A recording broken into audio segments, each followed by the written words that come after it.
السلام علیکم ورحمت الله وبرکاته. انسان له سوي خطا څخه خالي نه دی. بهترین انسان مسلمان هغه دی چې په دې باندې پښیماني څرګند کړي او توبه وباسي. د توبې ویستلو طریقه څنګه دی؟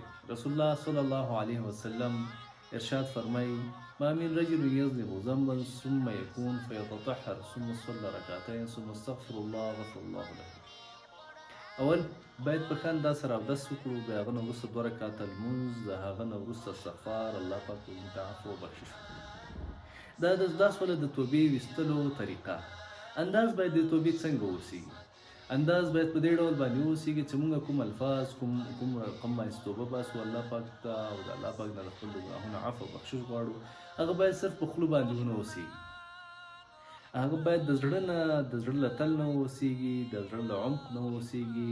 بل حدیث شریف کې راځي: الندم توبه. ندامت او پښیماني د زړه له تل نه ښودل داسې د توبه ده. داسې نه وي چې موږ په خوله باندې توبه باسو او په زړه کې شوق د ګناه وي. د انسان لپاره د مرګ تر لحظې پورې د توبې ویستلو چانس ته دی. بهترین انسان هغه دی چې خپل د ګناه د کولو څخه دفعتاً وروسته توبه وباسي او بیا د هغه کولو جرأت ونه کړي د ګناه.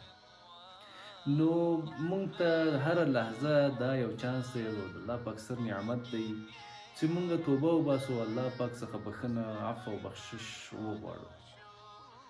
دا ویډیو مخ ته شیر کړئ څو په دې باندې ما ته هم ثواب راورسیږي او هغه مسلمان چې ګوري هغوی ته هم سبب د توبې ویستلو اوسي او هغوی ته توبه ویستل ور یاد سي.